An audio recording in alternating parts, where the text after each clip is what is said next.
இந்த நிகழ்ச்சியினுடைய நாயகர்,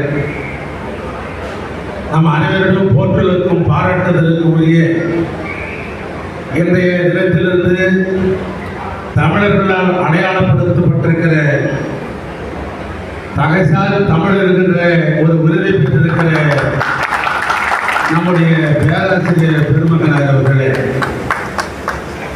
சிறப்பு விருந்தினராக வருகை புரிந்திருக்கிற ஆண்டோர் பெருமக்களே, சான்றோர் பெருமக்களே,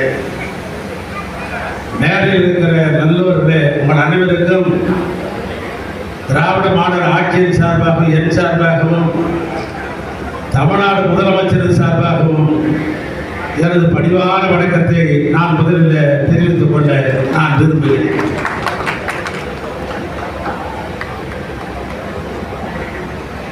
வள்ளுவ பெருந்தகை இப்படித்தான் குறிப்பிடுகிறார்: நயனீந்தி நயன்பயக்கும் பயனின்று பண்பின் தலை பிரியா சொல் என்று 2000 ஆண்டு காலத்திற்கு முன்னால் பிறந்த வள்ளுவன் இப்படி ஒரு குறள் சொல்லியிருக்கிறார்.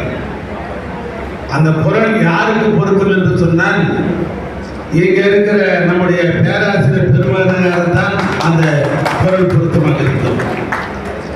எனவே அப்படிப்பட்ட குறள் வழியில நம்முடைய பேராசிரியர் அவர்கள் தன்னுடைய வாழ்க்கை பணியத்தை நடத்தி கொண்டிருக்கிறார். எனக்கு தெரிந்து இந்தியாவிலே 2 பேராசிரியர்கள். ஒன்று திராவிட முன்னேற்ற கழகத்தில் பேராசிரியர் இருந்த அண்ணன் அன்பழகன் அவர்கள், அவரை பேராசிரியர் அழைப்பார்கள். அதுக்கு அடுத்தபடியாக தமிழ்நாடு அல்ல, இந்தியா முழுவதும் அடையாளம் காட்டப்பட்ட பேராசிரியர் நம்முடைய பேராசிரியர் அவர்கள் தான். அதனால திராவிட முன்னேற்ற கழகத்திற்கும் இந்திய யூனியன் முஸ்லிமுக்கும் நீண்ட நாள் ஒரு உறவு உண்டு.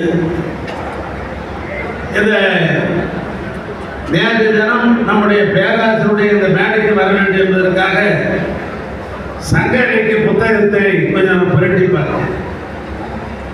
சங்க இலக்கியத்தில் இனிவே 40 என்ற நூலில் தகை என்ற சொல்லுக்கு என்ன பொருள் இருக்கு என்று சொன்னால், பெருமை என்று அது இருக்கிறது. சொல்லதிகாரம் என்கிற அந்த புத்தகத்தை நாம் படிக்கிற பொழுது தகை என்ற சொல்லுக்கு என்ன பொருள் இருக்கிறது என்று சொன்னால், அன்பு, அருள், குணம், கவசம் என்று தான் அதிலே குறிப்பிட்டிருக்கிறது. நான்மணி கணிகை என்கிற புத்தகத்தை நான் எடுத்து புரட்டி பார்க்கிற பொழுது தகைசால் என்று